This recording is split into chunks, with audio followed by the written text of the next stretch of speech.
Assalamu alaikum wa rahmatullah wa barakatuh. Hoy, con el permiso de Allah, vamos a desintegrar una de las acusaciones más absurdas en contra del Islam.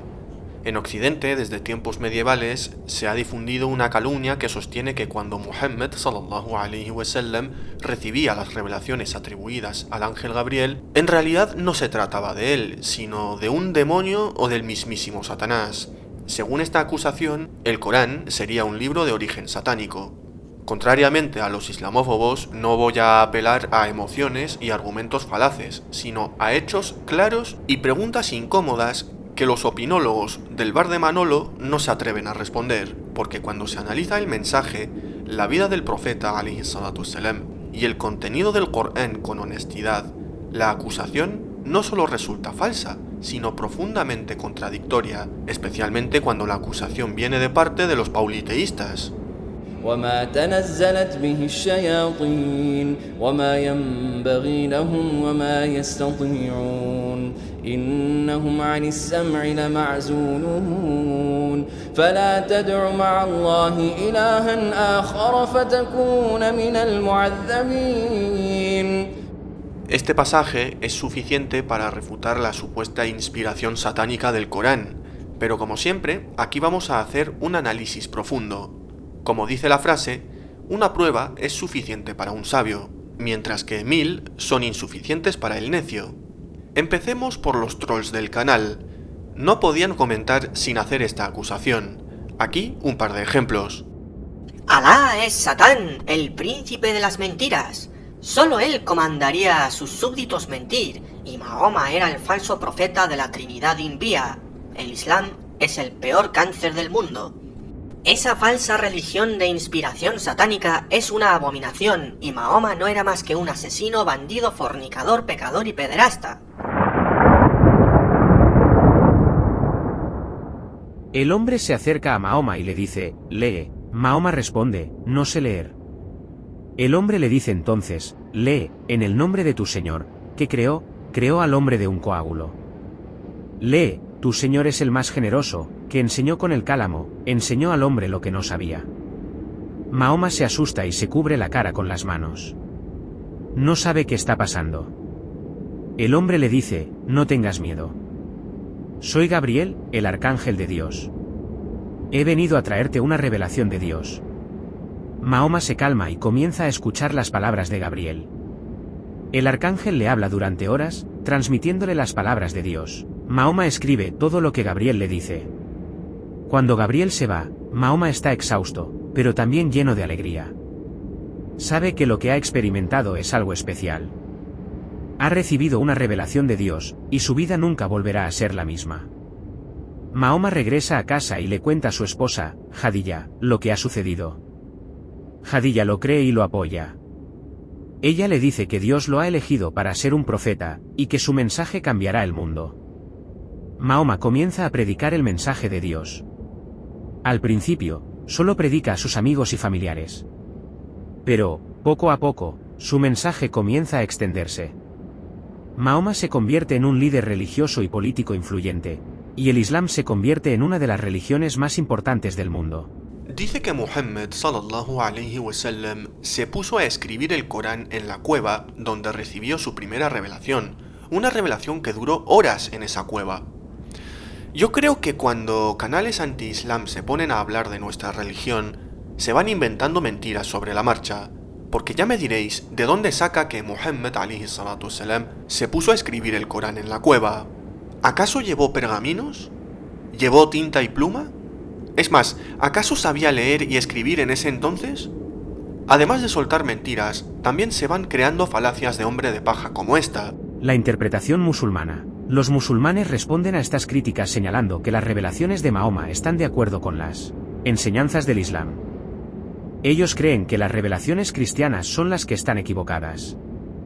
Los musulmanes también señalan que Mahoma era un hombre piadoso y devoto.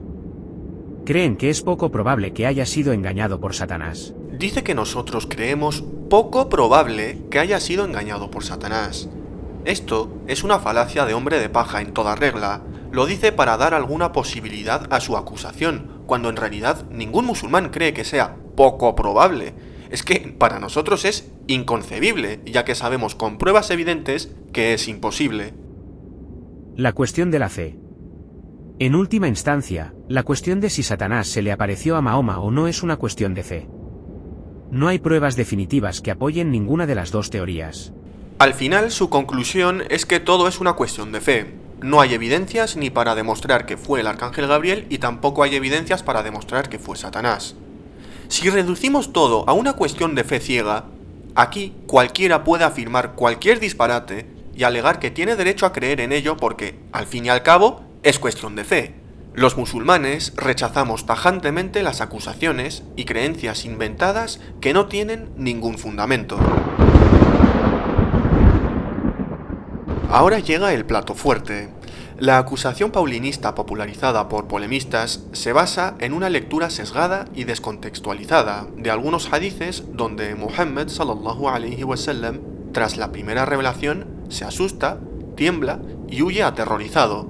De ahí saltan a la conclusión de que fue Satanás disfrazado quien se le apareció. ¿Os acordáis de Sin Fe ni Cerebro? Sí, aquel que afirmó que Muhammad, que la paz y las bendiciones de Allah sean con él, exigió ser adorado. Pues canales de apologética pauliteísta como este han aprovechado estas calumnias para repetirlas y presentarlas como un descubrimiento sensacional que van a revelar al mundo. Y aunque son muchas las formas de probar que el Islam es falso, el hecho de poner en más que duda el inicio y el llamado de Muhammad como profeta es de por sí un argumento contundente. Lo que voy a hacer es, desde la literatura islámica, probar que el ser que se le aparecía a Muhammad ni es un ángel, ni se identifica a sí mismo como Gabriel. Y quiero que te quedes hasta el final de este vídeo, porque es ahí donde revelaré la que posiblemente es la identidad de este ser. Voy a refutar los puntos clave del vídeo de Manuel Redondo. De verdad, pocas veces he visto tantas mentiras, contradicciones y declaraciones hipócritas en un solo vídeo. Pero antes de empezar con la literatura islámica, quiero que veas quién es Gabriel según la Biblia. ¿Cuáles son los testimonios de aquellos que tuvieron un encuentro con Gabriel siglos antes del que tuvo Muhammad? Y cuáles son las conclusiones que podemos sacar al respecto. Así que vayamos a la Biblia. Comencemos por el libro de Daniel. Concretamente a Daniel, capítulo 8, versículos 16 al 18. Dice así: y oí una voz de hombre entre las márgenes del Ulai que gritaba y decía: Gabriel, explícale a este la visión. Él se acercó a donde yo estaba, y cuando llegó, me aterroricé y caí sobre mi rostro. Pero él me dijo: entiende, hijo de hombre, que la visión se refiere al tiempo del fin. Mientras él hablaba conmigo, caí en un sueño profundo con mi rostro en tierra. Él me tocó y me hizo incorporar donde yo estaba. Y seguimos en Daniel y ahora vamos al capítulo 9, versículos del 20 al 22. Dice así: aún estaba yo hablando, orando y confesando mi pecado y el pecado de mi pueblo Israel, y presentando mi súplica delante del Señor mi Dios por el santo monte de mi Dios. Todavía estaba yo hablando en oración cuando Gabriel, el hombre a quien había visto la visión al principio, se me acercó estando yo muy cansado, como a la hora de la ofrenda de la tarde. Me instruyó, habló conmigo y dijo: Daniel, he salido ahora para darte sabiduría y entendimiento. Y ahora vayamos al Nuevo Testamento. Empecemos por el encuentro que tuvo Zacarías con Gabriel. Vayamos al Evangelio de Lucas, capítulo 1, voy a leer ahora el versículo 13. Pero el ángel le dijo: no temas, Zacarías, porque tu petición ha sido oída, y tu mujer Elizabeth te dará a luz un hijo, y lo llamarás Juan. Y ahora vamos a los versículos 18 y 19, que es el mismo encuentro. Entonces Zacarías dijo al ángel: ¿cómo podré saber esto? Porque yo soy anciano y mi mujer es de edad avanzada. Respondiendo el ángel, le dijo: yo soy Gabriel, que estoy en la presencia de Dios y he sido enviado para hablarte y anunciarte estas buenas nuevas. Y ahora vamos a ver el encuentro que tuvo María con el ángel Gabriel. Eso está en el mismo capítulo de Lucas, en el capítulo 1. Y vamos a leer los versículos que van del 26 al 33. Y al sexto mes, el ángel Gabriel fue enviado por Dios a una ciudad de Galilea llamada Nazaret, a una virgen desposada con un hombre que se llamaba José, de los descendientes de David. Y el nombre de la virgen era María. Y entrando el ángel, le dijo: salve, muy favorecida, el Señor está contigo, bendita eres tú entre las mujeres. Pero ella se turbó mucho por estas palabras, y se preguntaba qué clase de saludo sería este. Y el ángel le dijo: no temas, María, porque has hallado gracia delante de Dios. Y he aquí concebirás en tu seno y darás a luz un hijo, y le pondrás por nombre Jesús. Este será grande y será llamado Hijo del Altísimo, y el Señor Dios le dará el trono de su padre David, y reinará sobre la casa de Jacob para siempre, y su reino no tendrá fin. ¿Qué conclusiones se pueden sacar de los textos que he leído? Que el ser que se apareció a Daniel, a Zacarías y a María es identificado como Gabriel. Que aunque su apariencia parece imponer bastante, el trato con él parece dar a entender que es un ser amable, trae buenas noticias, y todos aquellos que tienen un encuentro con Gabriel ganan en entendimiento y sabiduría. Estas son las conclusiones que se pueden sacar, como mínimo, de los textos. A Sin Fe ni Cerebro le da completamente igual mentir con tal de poder predicar en contra del Islam. No hay otra manera de combatir el Islam si no es con la mentira y la falsedad. El propio Corán identifica explícitamente al mensajero como el arcángel Gabriel. قل من كان عدوا لجبريل فإنه نزله على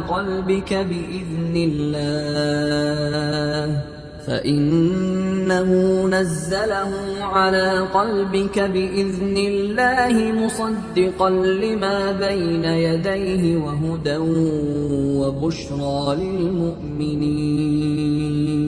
¿Y si te dijera que según el Corán y ciertas hadices, el ser que se le aparecía a Muhammad en la cueva de Hira ni es un ángel, ni se identifica a sí mismo como Gabriel? En los ahadís también encontramos identificación explícita. Aquí un par de ejemplos.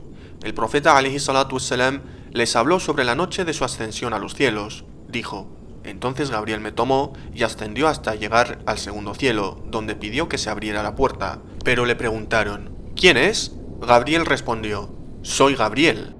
Ni es un ángel, ni se identifica a sí mismo como Gabriel. El profeta alayhi salatu wassalam dijo: anoche vi en un sueño a dos hombres que se acercaban a mí. Uno de ellos dijo: el que enciende el fuego es Melik, el guardián de la puerta del fuego del infierno, y yo soy Gabriel, y este es Miguel. Ni es un ángel, ni se identifica a sí mismo como Gabriel. Si buscabas identificaciones explícitas, ahí tienes 3 ejemplos. Así que según lo que hemos leído, no queda muy claro que Gabriel sea un ángel, ni que él mismo se identifique bajo ese nombre. Mentiroso. Mentira. Mentira. El Gabriel de la Biblia se identifica a sí mismo como Gabriel. El Gabriel del Corán, el Gabriel del Islam, no se llama a sí mismo Gabriel para nada. Es un nombre que se da por hecho, según la tradición. ¡Qué mentiroso! Si el Islam es una inspiración satánica, ¿por qué Satanás se identificaría a sí mismo como Gabriel y se sometería a Allah repetidamente? Es lógicamente absurdo. Voy a desarrollar un poco más el contraargumento sobre esto un poco más adelante en este mismo vídeo. ¿Ves algo muy curioso, según los textos que he leído? Gabriel no está incluido en la categoría de ángeles. Cuando he leído Corán capítulo 66 versículo 4, algunas traducciones, la frase final la traducen algo así como: además, todos los demás ángeles son ayudantes suyos. Pero la palabra demás es un añadido. En el original no está. Así que la forma básica de entenderlo es: además, todos los ángeles son ayudantes suyos. Por lo tanto, Gabriel no corresponde a la categoría de ángeles. Y la verdad es que la categoría en la que más bien encaja Gabriel es la de los demonios, la de los jinn, porque los jinn son reconocidos como demonios. Voy a empezar mostrando cómo el Corán mismo dice que los jinn son creación de Allah. No como en la Biblia, que los demonios son seres que se transforman a ellos mismos en ese estado, en el estado demoníaco. Entendemos los cristianos que los ángeles caídos son demonios, son seres que en un principio fueron creados por Dios, pero se rebelaron contra él, sirven a Satanás y son demonios. Pero en este caso, según el Islam, Allah creó directamente a los demonios en ese estado, en el estado de jinnes. Y voy a leer primero Corán capítulo 15 versículo 27, que dice así: y anteriormente habíamos creado a los jinn del fuego de los vientos llameantes. Y ahora voy a leer Corán capítulo 55 versículo 15. Creó Allah a los jinn de la llama de fuego. Este pauliteísta desconoce la retórica árabe. Se menciona a Gabriel por su nombre para honrarlo, no para excluirlo del grupo de los ángeles. Sobre la aleya 98 de Surat al-Baqarah, cualquier estudiante de primer año de árabe o de lingüística general conoce la retórica del dhikr al-khas ba'd al-'am, mencionar lo específico después de lo general. En el Corán y en la lengua árabe, cuando se quiere honrar a alguien que pertenece a un grupo, se le menciona por su nombre propio, y luego se menciona al grupo para enfatizar su estatus especial, no para excluirlo. Si yo digo: necesito que vengan el general y el ejército, ¿significa que el general no es militar? Claro que lo es, pero se le destaca por su rango. En árabe y en español, destacar a alguien específico de un grupo general es para honrarlo, no para excluirlo. Esto ya lo expliqué en otro vídeo y puse ejemplos en el Corán por si os interesa entender mejor el tema. Y ni siquiera voy a mencionar la manera forzada y absurda que usa Manuel Redondo para meter a Gabriel en la categoría de los demonios. Como habéis visto, no tiene ninguna prueba, por eso se ve obligado a hacer un ridículo intelectual. Veamos la doble vara de medir. En Marcos capítulo 16 versículo 7, el ángel dice: vayan y digan a sus discípulos y a Pedro: él va a Galilea para reunirlos de nuevo, allí lo verán, tal como les dijo. Siguiendo la lógica de sin fe ni cerebro, Pedro no sería un discípulo porque se le menciona aparte. Y ahora, para que saques conclusiones, quiero contarte la historia del encuentro entre Gabriel y Muhammad según Sahih Bukhari, la Hadith 6992, que está en el volumen 9. Y lo hago desde ahí porque es muy rica en detalle, aunque yo lo voy a resumir. Bien, Muhammad tiene un encuentro con Gabriel. Y Gabriel le pregunta: lee. Muhammad le dice: no sé leer. Y entonces Gabriel le agarra fuertemente, tan fuerte, que Muhammad no podía soportar el dolor. Y entonces por segunda vez Gabriel le pregunta a Muhammad: lee. Y Muhammad le responde: no sé leer. Lo vuelve a agarrar fuertemente hasta que no aguanta el dolor y por tercera vez le pregunta: lee. Y Muhammad le dice: no sé leer. Y entonces Gabriel le dice que ha venido de parte de Allah para hacerle profeta. Bien, la experiencia fue tan horrible que a Muhammad se le quedaron los músculos de cuello tan agarrotados que no podía soportarlo. Volvió corriendo a casa, a su mujer, a Khadija, y le contó todo lo que había pasado. El tipo quedó traumatizado, se quedó cubierto, no quería ver el mundo exterior y tuvo una charla con un familiar de Khadija, un hombre llamado Waraka, y Waraka le dijo que este hombre, Gabriel, hombre o quien fuera, era un ser llamado Namus. Para Sin Fe ni Cerebro y los apologetas pauliteístas a quienes copió, que Gabriel haya abrazado fuertemente al profeta Muhammad, que la paz y las bendiciones de Allah sean con él, y que no haya hecho lo mismo con los demás personajes bíblicos, significa que en realidad no fue Gabriel. ¡Ay, qué bruto focalicero! El nivel de los argumentos de esta gente es irrisorio. Según Manuel Redondo, Jibril fue violento. Habla como si le hubiese dado una paliza o algo, cosa que se saca de la manga. La realidad es que Gabriel abrazó fuertemente al profeta alayhi salatu wassalam, no para hacerle daño, sino para imprimirle el peso de la revelación y la seriedad del discurso divino entrando de nuevo en el mundo. No era solo una conversación, era una declaración sagrada. El mensaje final a la humanidad había comenzado. El propio Corán describe el peso de la revelación. Vamos a transmitirte una revelación de gran peso.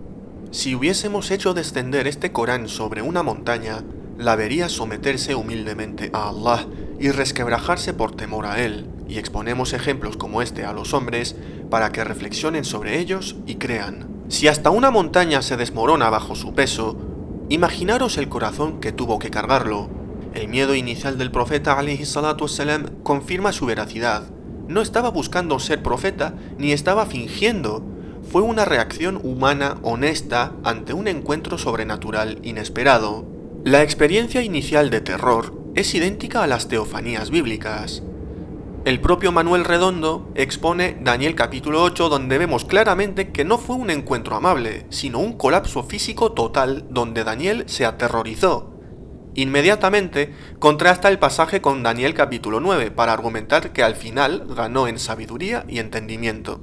Hace lo mismo con Zacarías cuando ve a Gabriel, quien se turbó y le invadió el temor. Pero lo contrasta con este otro pasaje para decir al público: no os preocupéis, que Zacarías fue bendecido después. Y finalmente hace lo mismo con María, quien se turbó ante Gabriel. Manuel Redondo expone estos tres ejemplos para demostrar que en la Biblia, cada vez que se recibe una revelación divina, esa persona terminaba siendo bendecida. Lo hipócrita de su argumento es que presenta la primera experiencia de Muhammad alayhi salatu wassalam, pero omite los 23 años restantes de revelación. Sin Fe ni Cerebro se queda en la primera etapa, y para Muhammad alayhi salatu wassalam no hay segunda etapa. Conviene omitir el resto de la revelación y experiencias con Gabriel para así retratarlo como un endemoniado. Manuel Redondo habla como si cada vez que aparecía Gabriel, el profeta Muhammad a.s. quedaba confuso y aterrado, cuando esto en realidad solo fue al principio. ¿Y qué hay de los 23 años restantes de revelación? Nos los saltamos, ¿no? Él está intentando decir, las interacciones de Gabriel con el profeta Muhammad son violentas y traumatizantes, y eso no es verdad. Que vemos a lo largo de la biografía del profeta que no ese es el caso, sino que cuando le llega la revelación le reafirma. Así que es una representación definitivamente distorsiva. Daniel ganó en entendimiento, pero Muhammad quedó confuso. Muhammad no ganó en entendimiento, quedó confuso. A ver, Muhammad la primera vez que vio al ángel y aún no sabía de qué se trataba, tuvo confusión, pero eso duró un tiempo breve. Durante sus 23 años de misión, cada vez que venía Gabriel era para darle nuevas respuestas y nuevas revelaciones, no para dejarle confuso. O sea, ¿se te ha olvidado los 23 años de revelación, en serio? ¿Recuerdas lo que le pasó a Ezequiel según la Biblia? Jehová le ordena comer un rollo, luego le hace acostarse 390 días sobre el lado izquierdo y 40 sobre el derecho, comer pan cocido con excremento humano, etc. Ezequiel se aterroriza y discute con Jehová. Además, al ver la gloria de Jehová, cayó de bruces y estuvo atónito por 7 días. ¿O también te has olvidado de Génesis capítulo 32, donde Jacob tiene una pelea cuerpo a cuerpo contra un misterioso ángel? Ese ángel le disloca la cadera y Jacob quedó cojo de por vida. Agresivo. El ángel le bendice, le cambia el nombre a Israel y luego se va. Por ende, Jacob prevalece en la pelea y al final resulta que ese ángel era ni más ni menos que el mismísimo Dios. Astaghfirullah. Esto es peor porque no es Gabriel, sino Dios mismo. Entonces, este pasaje y el nombre Israel es satánico según la lógica de sin fe ni cerebro. Pablo, en el camino a Damasco, la luz lo derribó y quedó ciego por 3 días. Si la ceguera de Pablo no es agresividad, ¿por qué el abrazo a Muhammad a.s. sí lo sería? Resumiendo un poco, si el miedo y el temblor prueban que fue Satanás con Muhammad a.s., entonces también fue Satanás con Jacob, Daniel, Zacarías, María, Ezequiel y Pablo. La acusación se vuelve contra la Biblia. Días después, Waraka muere y Muhammad quedó tan triste que quería suicidarse. Iba a las montañas y quería cometer suicidio. Pero cada vez que lo intentaba, Gabriel se le aparecía y le decía que era el mensajero de Alá. Y esto al parecer le calmaba a Muhammad. Muhammad quedó confuso, muy confuso. Este ser que se le apareció no le dio mucha sabiduría al parecer. Muhammad tuvo tendencias suicidas, quedó en un estado de caos, aterrorizado. Vamos a exponer su incompetencia. Manuel demuestra que no sabe cómo funciona un libro de hadices.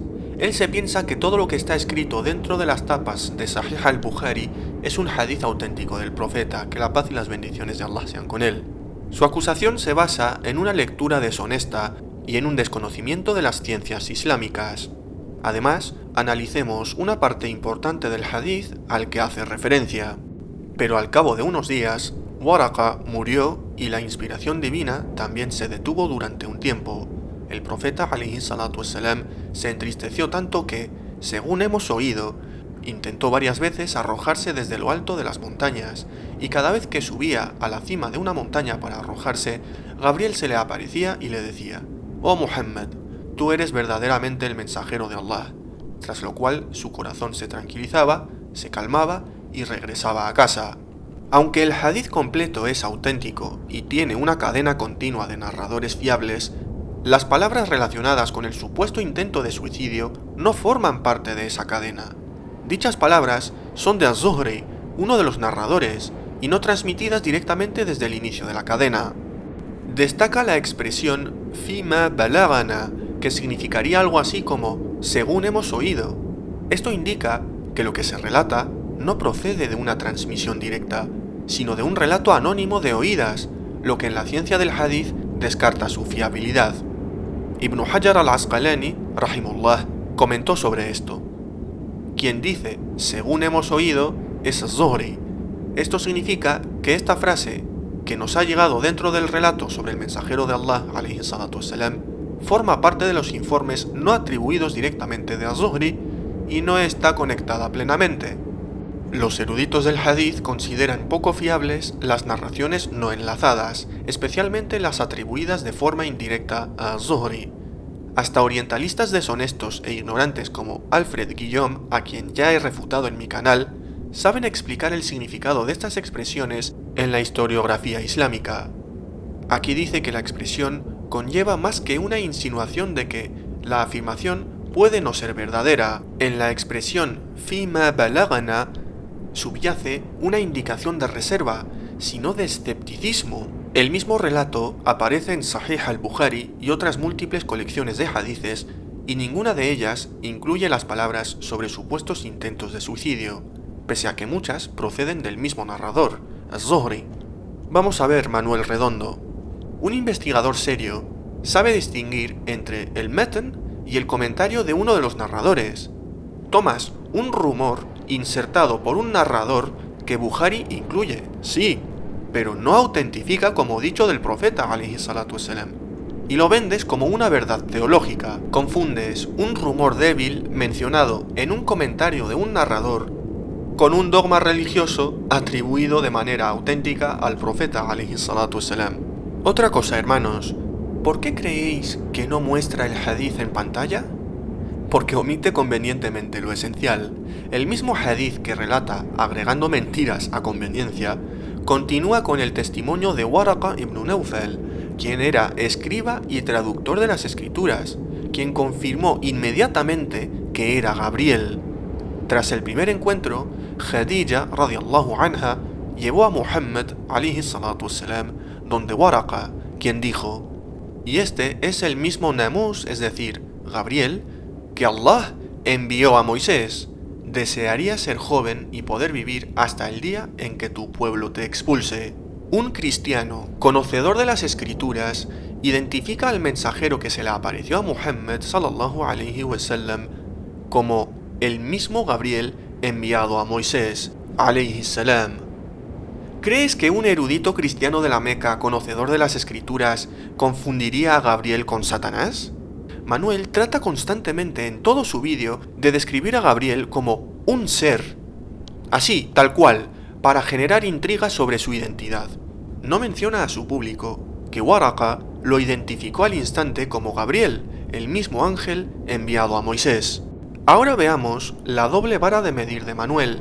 Supongamos que Muhammad alayhi salatu wassalam quiso morir por la sobrecarga y que esto está basado en testimonios auténticos, no en un rumor anónimo. Según Manuel Redondo, eso demuestra que fue un falso profeta. Os pondré ejemplos bíblicos. Elías, después de sus grandes milagros, sintió tal pavor y soledad que deseó morirse, y él se fue por el desierto un día de camino, y vino y se sentó debajo de un enebro, y deseando morirse dijo: «Basta ya, oh Jehová, quítame la vida, pues no soy yo mejor que mis padres». Si el deseo de morir invalida a Muhammad alayhi salatu wassalam, también debería invalidar a Elías. Jonás también deseó la muerte en 2 ocasiones debido a su frustración con la misión divina. Ahora pues, oh Jehová, te ruego que me quites la vida, porque mejor me es la muerte que la vida.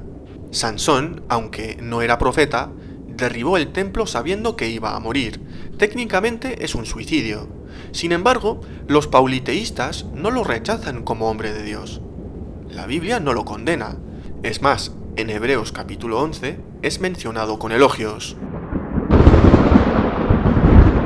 Y quiero que leas conmigo el pasaje que voy a leer. Esto está en Corán capítulo 81 versículo 25, que dice así: «Ni es esta la palabra de Satanás, el rechazado». Como puedes ver, este versículo que acabo de leer parece implicar que había gente que decía que el mensaje del Corán venía de parte de Satanás. Es decir, Corán 81 versículo 25 es una especie de defensa contra personas que objetaban contra estas revelaciones. En Sahih Bukhari, volumen 2, Hadith 1125, que dice, narrado por Jundab bin Abdullah: Gabriel no visitó al profeta por un tiempo y una de las mujeres de los Coraichitas dijo: su Satanás le ha abandonado. ¿Qué está pasando aquí? Pues aquí tenemos dos cosas. Una es que hay personas que acusan a Muhammad de haber estado en contacto con Satanás, y hay otras personas que van más concreto todavía y dicen que la inspiración que le vino a Muhammad es debido a un encuentro con un demonio. Saca fuera de contexto el hadith en Sahih al-Bukhari recortando el texto.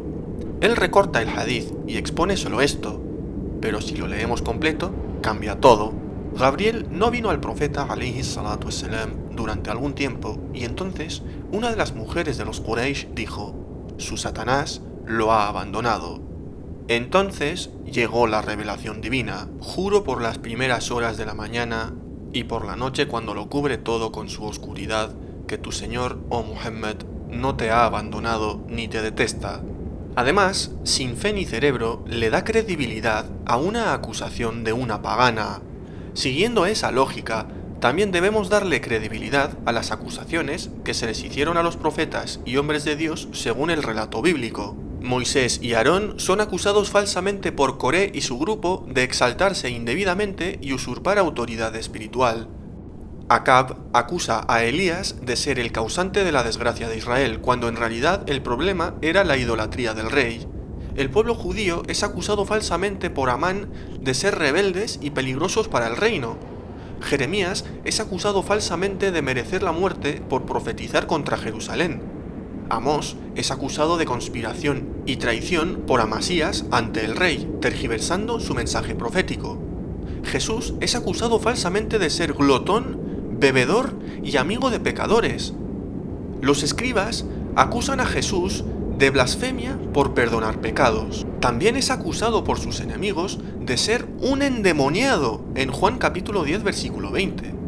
Y los fariseos, según el relato neotestamentario, en el Evangelio según Mateo, lo acusan de expulsar demonios por el poder de Belcebú, insinuando que actúa bajo autoridad demoníaca. ¿Significa eso que realmente fue un endemoniado? ¿Veis la doble vara de medir? Cuando Jesús alayhi salam es acusado por sus enemigos en la Biblia, son falsas acusaciones. Pero cuando lo hacen los enemigos de Muhammad alayhi salatu wassalam, entonces es una verdad histórica y un testimonio veraz. Fijaros cómo cae en su propia trampa. Dice que Satanás es un ángel caído. Esto lo ha dicho en el vídeo. Usa el criterio bíblico para atacar el Islam. Pero si aplicamos el mismo criterio bíblico, vemos que su argumento no se sostiene, porque la Biblia dice en Marcos capítulo 3, versículo 26, que Satanás no puede oponerse a sí mismo. Sin embargo, el Corán condena y maldice a Satanás una y otra vez. Estoy usando tus propios textos para que veas lo ridículas que son tus acusaciones. Tienes que creer en este texto porque está en tu Biblia. Por ende, no puedes afirmar que el Corán fue revelado por Satanás porque estarías contradiciendo las palabras del Jesús neotestamentario. En la Biblia es Jesús quien es maldito. En el Corán es Satanás quien es maldito y lo maldice constantemente. En la Biblia, además, Satanás es el Dios de este mundo. En el Corán, Satanás es el enemigo y Allah es el Señor de los mundos. El libro de Hebreos dice que sin el derramamiento de sangre no hay expiación de pecados. En los evangelios se atribuye a Jesús haber enseñado a beber su sangre y comerse su cuerpo. El Islam no enseña eso. ¿De dónde viene esa creencia? Del paganismo, por ende de Satanás. Y tengo un vídeo demostrando el origen pagano de la Eucaristía. Allah no pide sacrificios humanos para la expiación de pecados. La Biblia sí. ¿Cuál es el libro satánico ahora? Y quiero que pienses también en esto. ¿Quién llamó a Jesús a ser Mesías? Jesús hizo milagros, e hizo milagros delante de multitudes. Estos milagros son indiscutibles, y estos milagros no son del tipo de milagros que Satanás hace, sino el tipo de milagros que Dios hace. Está escrito en Isaías que el Mesías haría milagros del tipo sanar a ciegos, a cojos, resucitar a muertos, perdonar pecados. ¿Y qué es lo que hace Jesús? Esto. Jesús culmina un montón de profecías que hay en el Antiguo Testamento. Jesús vivió a los ojos de multitudes. Jesús murió a los ojos de multitudes. romanos, judíos, amigos, enemigos, familiares. Y Jesús resucitó a los ojos de muchos. Y podía seguir con la lista, pero básicamente todo lo que hizo Jesús fue básicamente público. Milagros, vida, muerte, resurrección, todo fue público. La noche de Qadar, privada. ¿Os dais cuenta de que el criterio de Manuel Redondo es insostenible? Pero vamos a ver, ¿tú como cristiano no te has leído las tentaciones de Jesús en el desierto? ¿No te has leído la oración privada en Getsemaní? Y así más ejemplos totalmente privados, sin ningún testigo presencial. Vamos, que tu acusación no hay ni por dónde cogerla. Además dices que Jesús hizo milagros públicos, mientras que Muhammad no hizo. Esto es otra mentira porque el profeta Muhammad ﷺ sí que realizó milagros públicamente. Milagros atestiguados por miles de personas. Hay incontables reportes masivos que documentan diferentes milagros. Esto merece un vídeo aparte, y esto demuestra la absoluta ignorancia de este señor.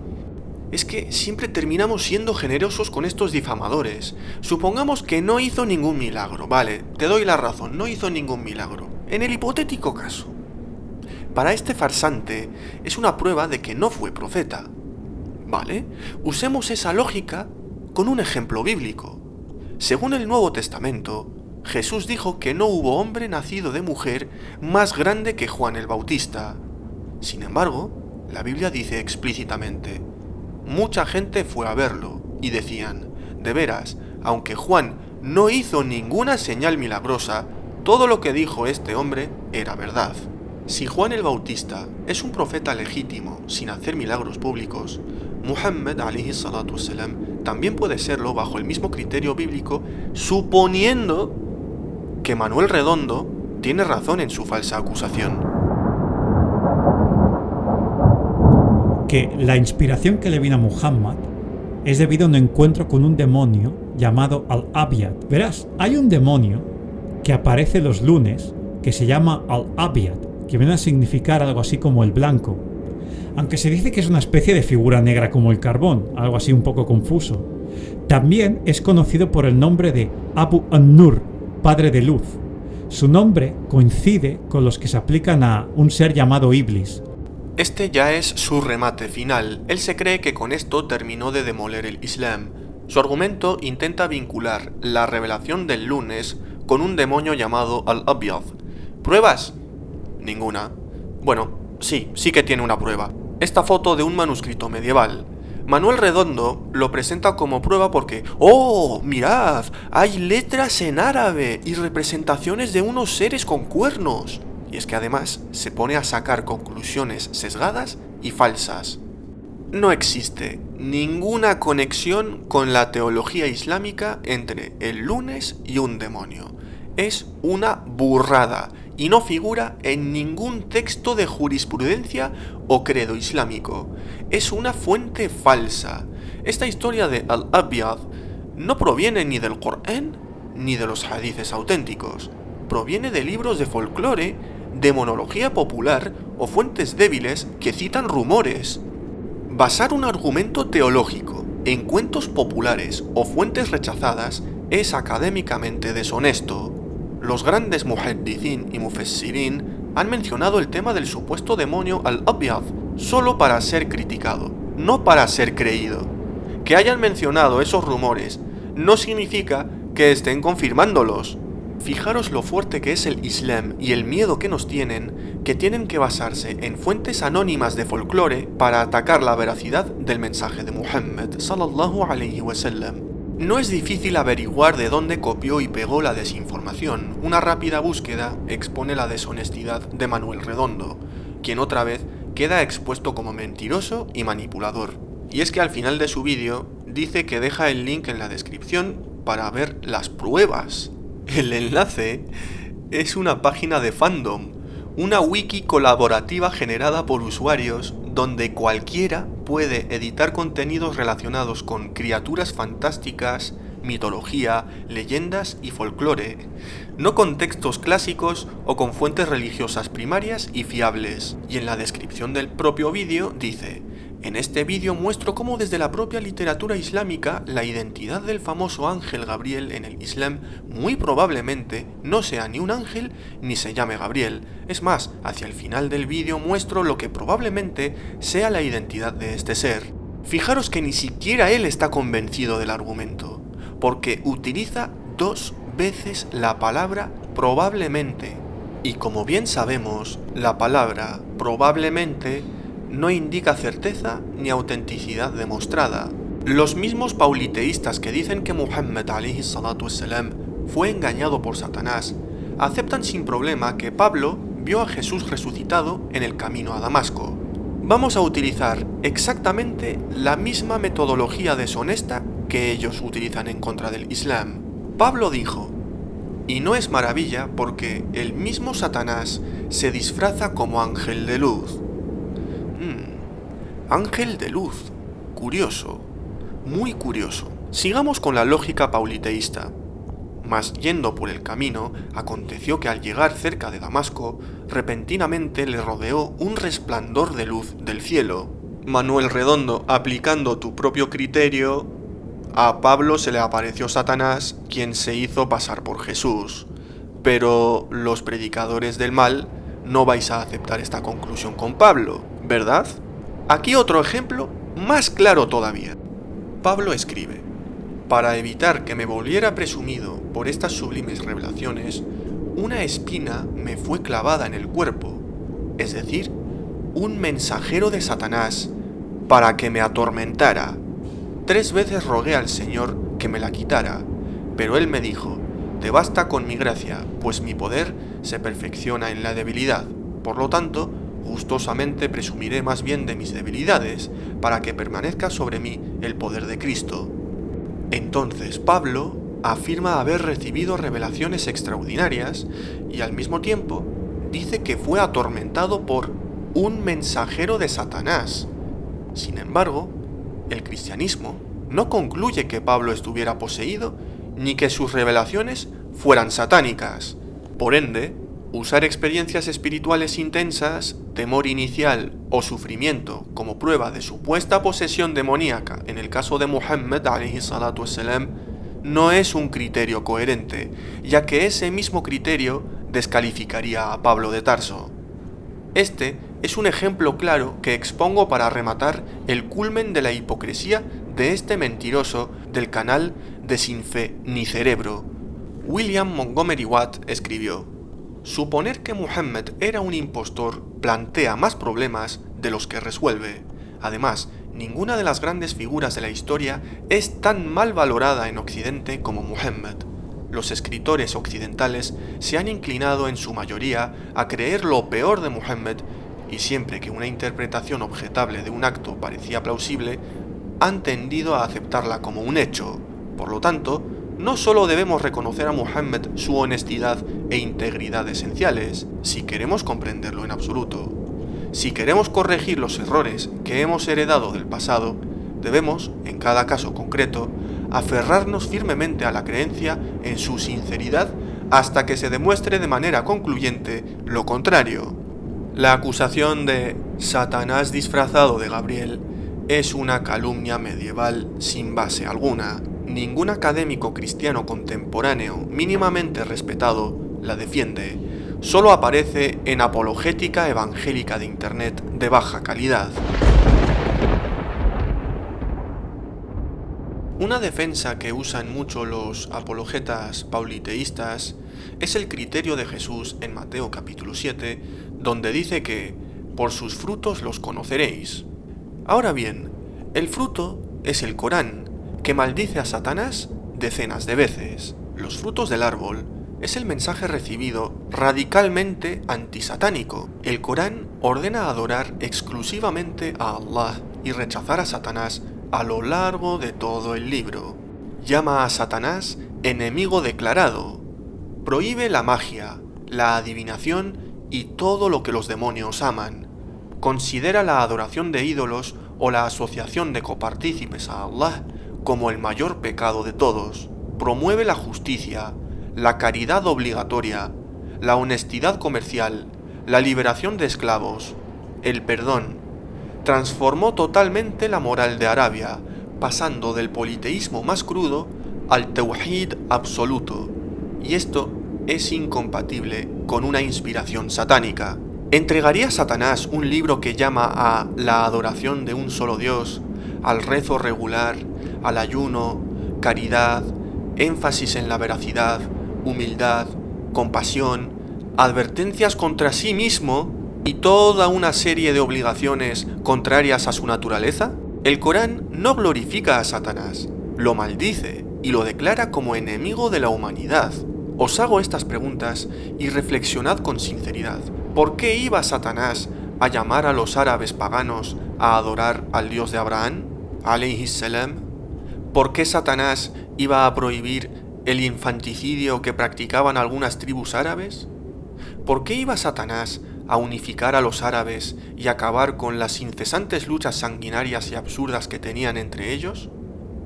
Si el Islam es una revelación demoníaca, ¿por qué acabó con los 360 ídolos que se adoraban en la Meca?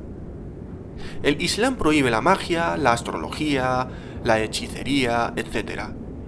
Satanás hubiese estado orgulloso de que los árabes siguieran en su paganismo. Con ellos no tenía nada que hacer. Lo lógico es que hubiese buscado otro pueblo creyente para corromperlos con la idolatría.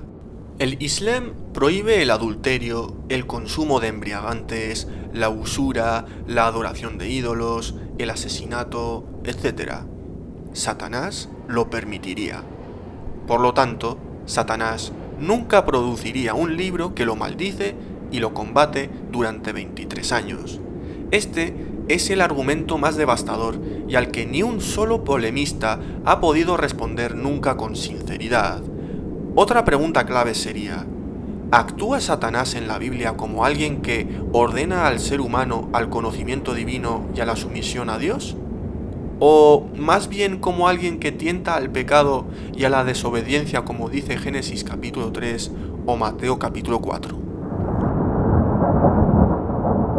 El vídeo de Manuel Redondo es una cadena de manipulaciones, omisiones y mentiras directas que no resisten ni 2 minutos de lectura seria de las fuentes. Cita hadices a medias, tergiversa versículos que él mismo interpreta como le conviene y aplica un doble estándar que destruye la Biblia si se usa con coherencia. El Islam confirma la Torá revelada a Moisés y el Evangelio revelado a Jesús, que la paz sea con ambos. Considera a Jesús como uno de los más allegados a Allah. Considera a su madre como la mejor mujer de la creación. Hay suras en el Corán dedicadas a María y su familia. Creemos que Jesús regresará para impartir justicia y derrotar al anticristo. Todo esto y mucho más lo encontramos en las enseñanzas islámicas. ¿De verdad crees que Satanás enseñaría eso? Más bien haría lo contrario. Lo que pretende Manuel Redondo es pintar el Corán como si se tratara de la Biblia satánica o de los libros de ocultistas como Aleister Crowley. ¿En serio vas a equiparar esos libros con el Corán? Sin fe ni cerebro, quiere aparentar ser un conocedor del Islam cuando es uno de los más ignorantes y absurdos de la apologética hispanohablante. Es más, en el Tarsif de Al-Qurtubi... ¿Qué ha dicho? En el Tarsif... Lo ha dicho. Este mentiroso dedica su canal, dedica su vida a mentir sobre el Islam, a tal punto de ir a hacer el ridículo en Speaker's Corner para ser humillado constantemente en debates. Pero le da igual, su misión es propagar mentiras las veces que haga falta. El hermano Hashim, que Allah le recompense por su gran labor haciendo da'wah, le hizo una pregunta muy sencilla a este calumniador. Show me anywhere in the Bible where any prophet of God, including Jesus Christ, advocates or professes the worship of a triune God. ¿Qué creéis que respondió? Sí, la Biblia enseña la doctrina de la Trinidad y ahora te lo voy a demostrar. Show me anywhere in the Bible where any prophet of God, including Jesus Christ, advocates or professes the worship of a triune God. Does the word Tawheed is in the Oh, Quran? I knew he would deflect. You know why he deflects? Because he has no answer by himself. You know, unlike them, we don't deflect. First, let's start with the definition of Tawheed. What is Tawheed? Oneness of God? Does Allah mention the oneness of God in the Quran? Yeah, I guess so, yeah. Alhamdulillah, we have Tawheed in the Quran. Very simple. So now you haven't answered the question, let me answer for you. The Bible does not advocate the worship of a triune God. In fact, all the prophets of the Old Testament worship only one person as God, not three persons.